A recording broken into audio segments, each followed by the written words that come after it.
If you have a smaller company where you can't just assign a VP or a CEO, guess what? You're going to have to be in the weeds, kind of calling the shots and delegating to accountants and to attorneys and who can oversee things that you don't want to. But that should be incentive for any entrepreneur to scale their business faster and bigger and get to a point where you can kind of take yourself out of the areas that you don't necessarily get joy from.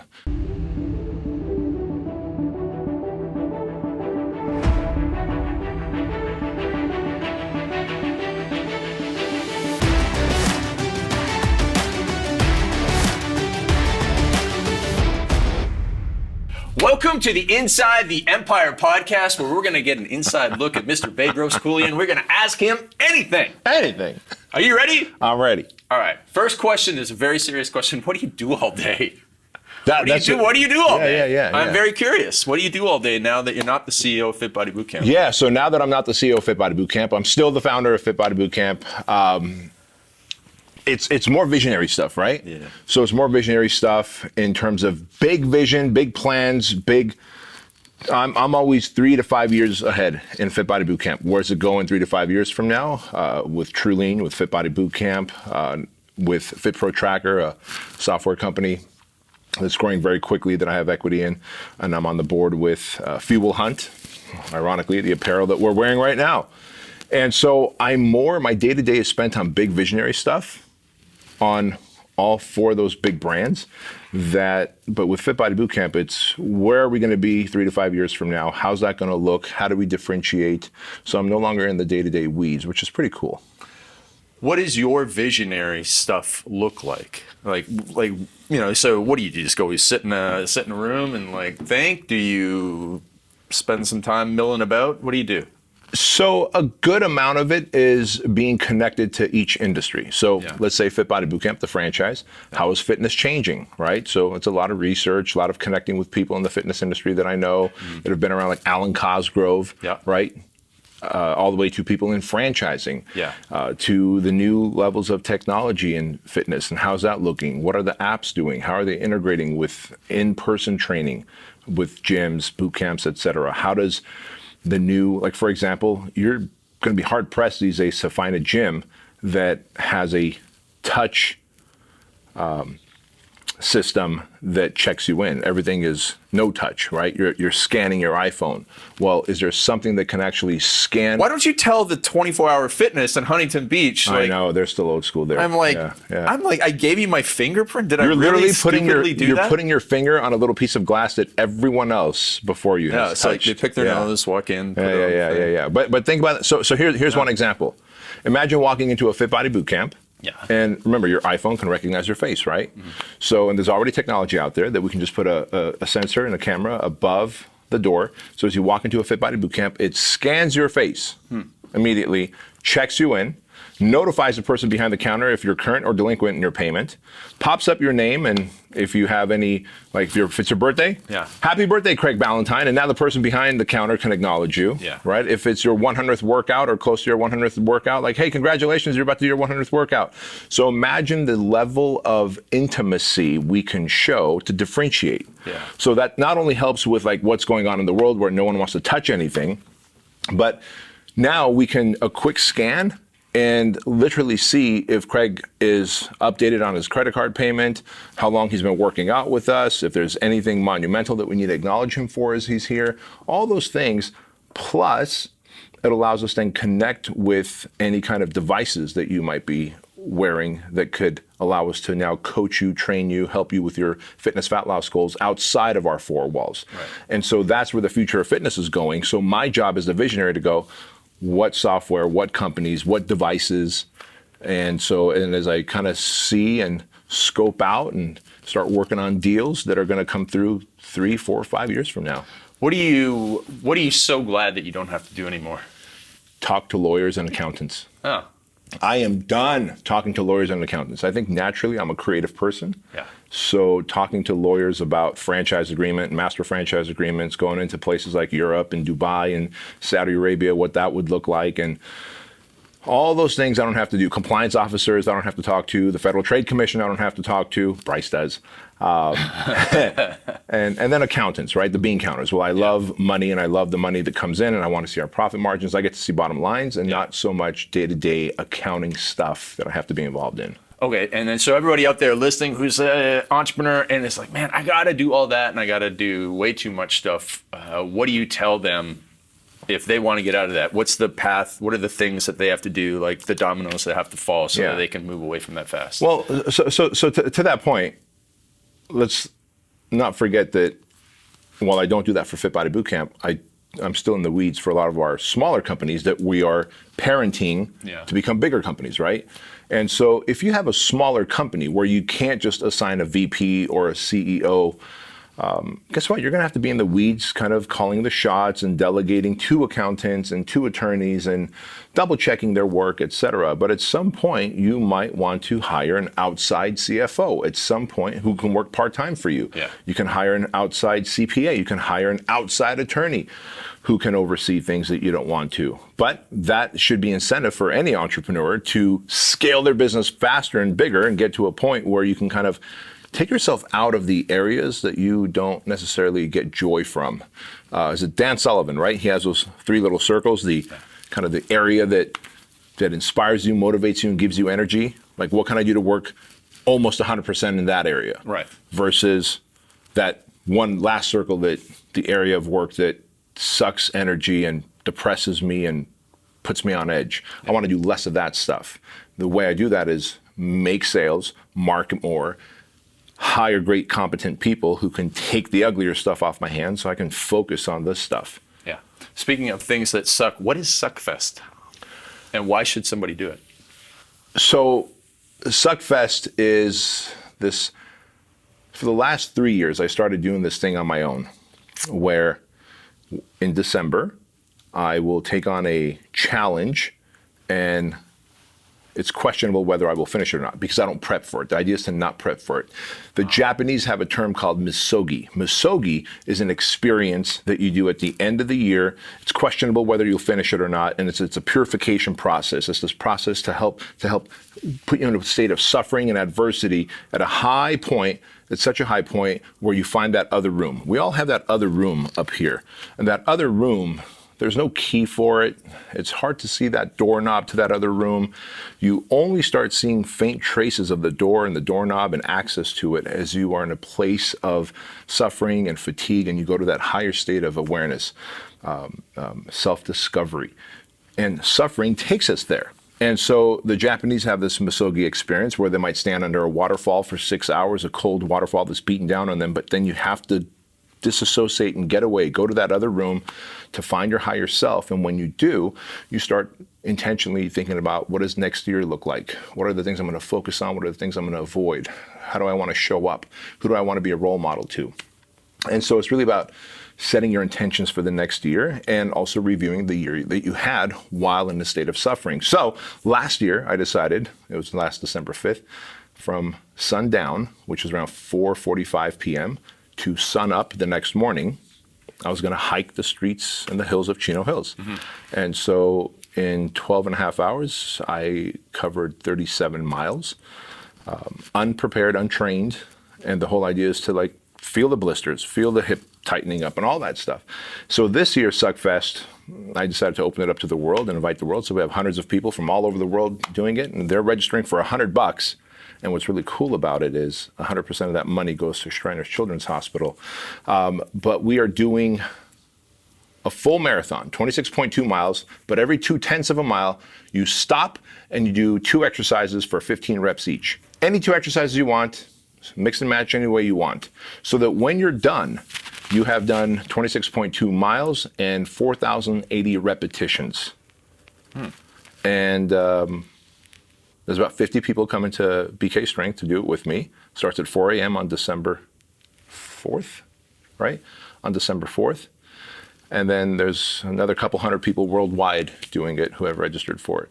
Are you guys doing it on treadmills or are you doing it outside? Outside. So at BK Strength, imagine this. You do 2 exercises, say tricep presses for 15 and dumbbell curls for 15. Yeah. And you run out the front door and you run around the building, which is 0.2 of a mile.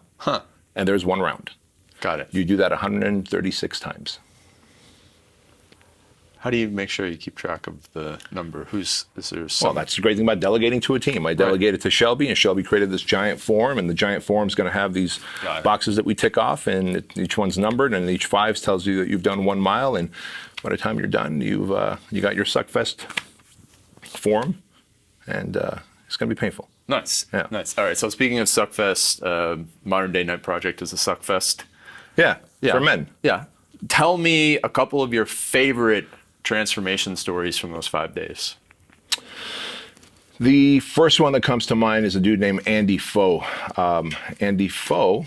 I've seen him on the Instagrams. Yeah, exactly. Yeah, he's a tattooer, and he worked for somebody else doing tattoos. Yeah. Very talented young man, married with a wife, worked around the clock, hardly saw the wife and kids, and most tattooers, I don't know if you know this or not, it's actually cash business. It's just how they roll. So they don't really keep track of their finances. It's cash. They might swipe a card on the little square or do a Venmo.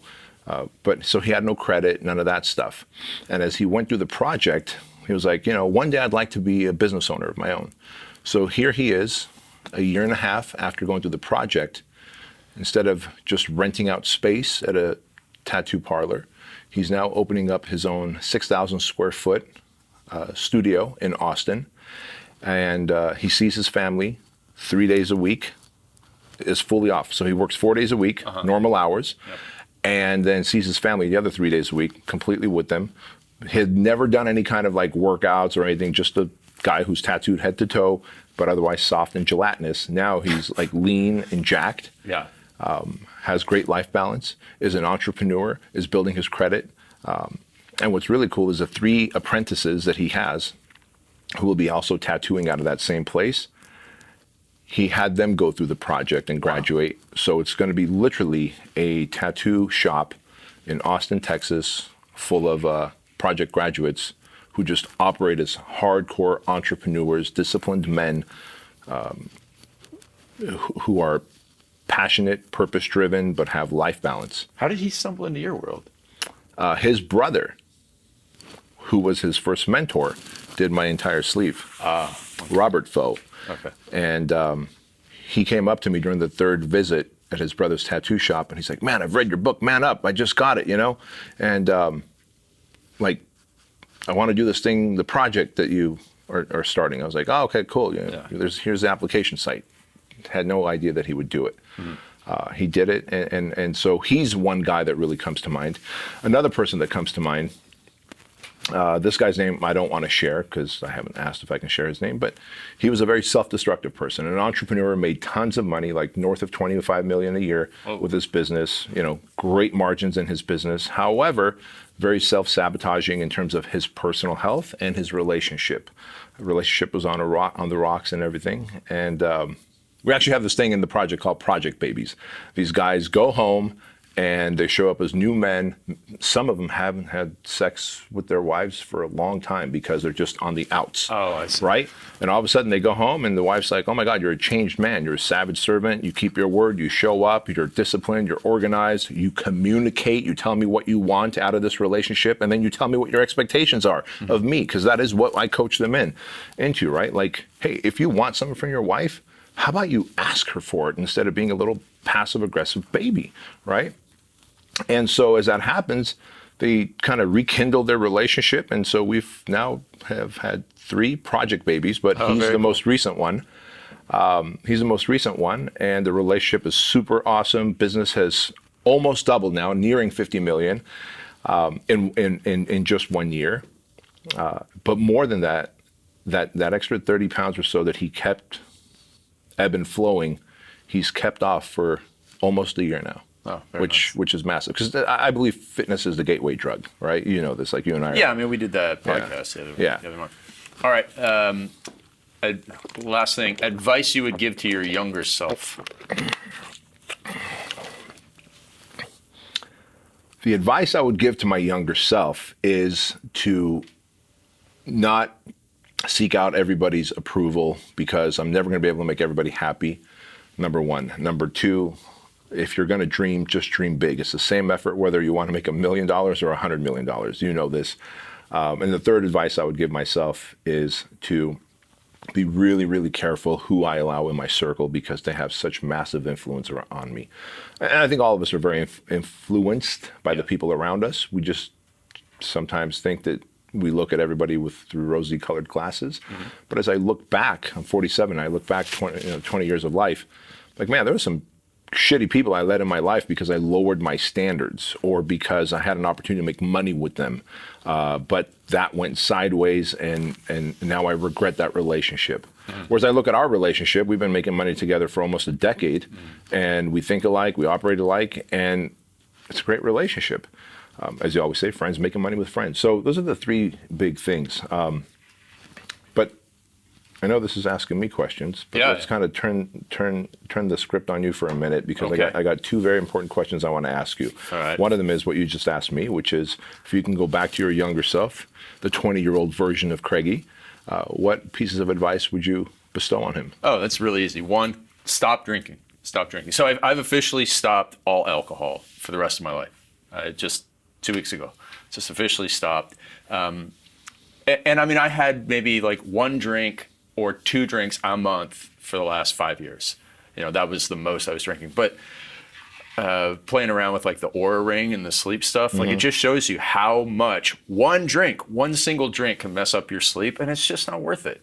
So I decided to go 100% all in rather than like 99% all in, because there's no difference, right? So, but binge drinking when I was younger prevented me from overcoming the social anxiety, because it compensated. So if I would have stopped drinking earlier and forced myself to do the work to overcome the social anxiety and just become normal earlier, would have been much better. Second thing is get a job doing face-to-face, nose-to-nose, toes-to-toe sales, rather than all the ways I found of making money hiding.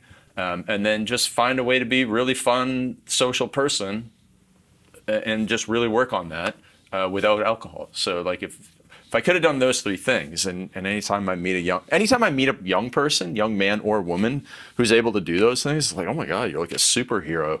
And I just like, there's so much further ahead. So just avoid that. Drinking is totally not worth it. Just stop now.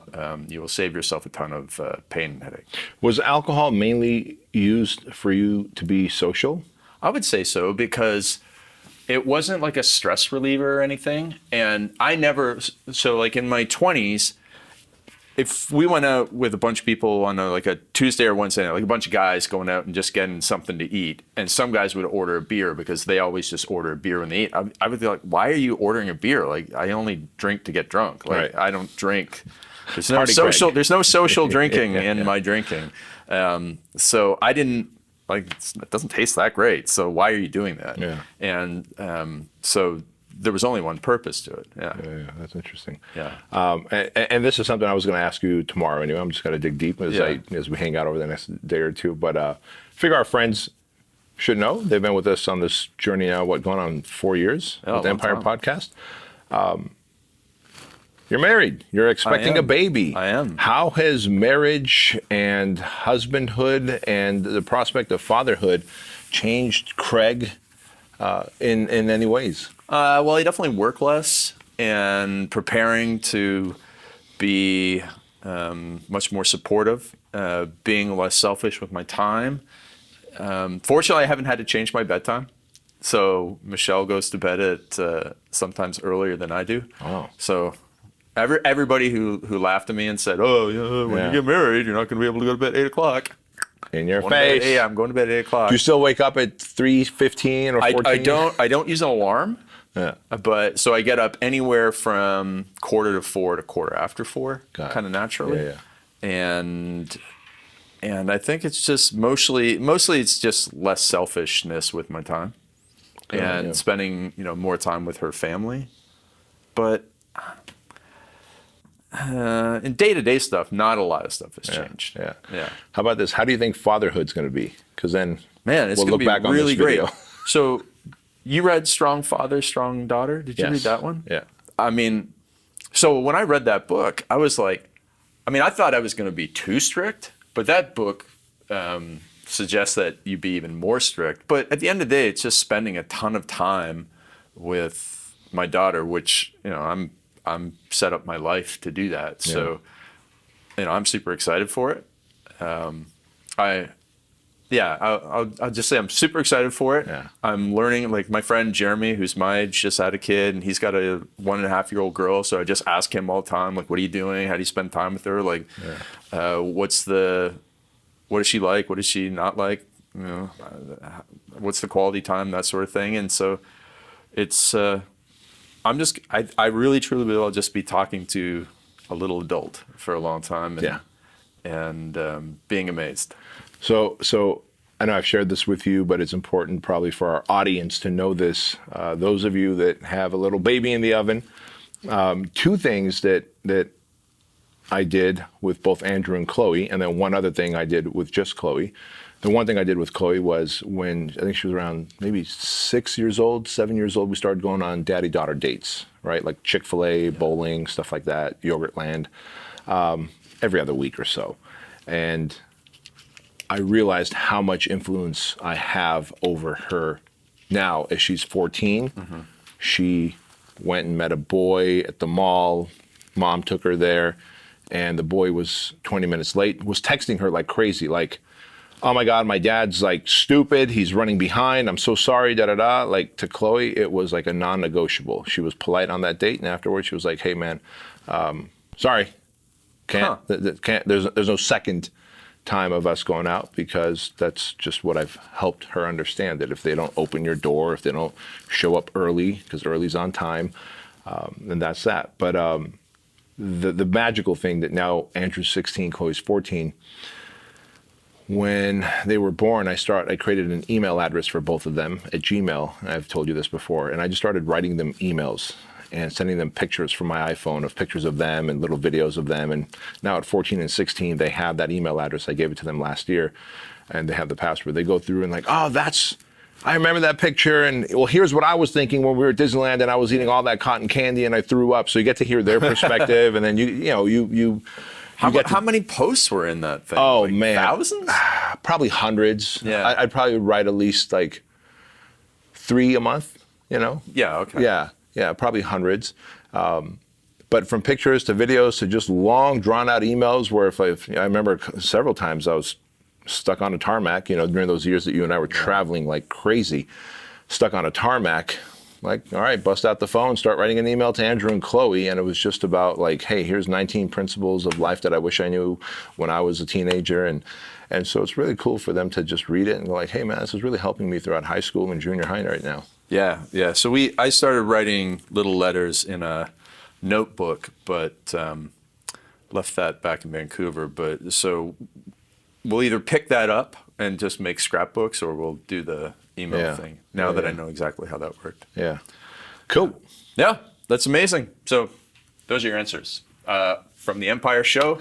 Anything you want to add to the end here? You know what I do want to add, and it's not often that I plug any of our companies here, but guys, if you don't know anything about Fuel Hunt, I think it's serendipitous that both Craig and I are wearing a Fuel Hunt shirts, and we did not plan on doing this. But Fuel Hunt is not an apparel company; it is a movement. It is about restoring the dignity of hard work, and the whole idea is everybody wants to eat, but few will hunt. And I just love that movement. And so I had the good fortune to get into business with the 2 guys, Drew and Joey, who started it, 2 gritty cousins from Philadelphia, hardworking dudes. And now that you had them on the show, right? Yeah, I've had them on the show. So if you guys can do me a huge favor and truly go to fuelhunt.com. It is the highest quality apparel with a movement and a message behind it. Go to fuelhunt.com and buy a shirt, buy something, and when you wear it, tag Fuel Hunt and Joey and Drew and myself. I will reshare it, repost it, and I would really appreciate you just helping those guys out in terms of growing the brand and the movement. But that's about all I've got to share here. And so with that said, guys and gals, thank you for watching this episode. We appreciate you from here to the moon. Be sure to leave us a 5-star review on iTunes. Leave us great comments. Take a screenshot of this episode. Tag Craigie, tag myself, and as always, don't forget to tell your mama.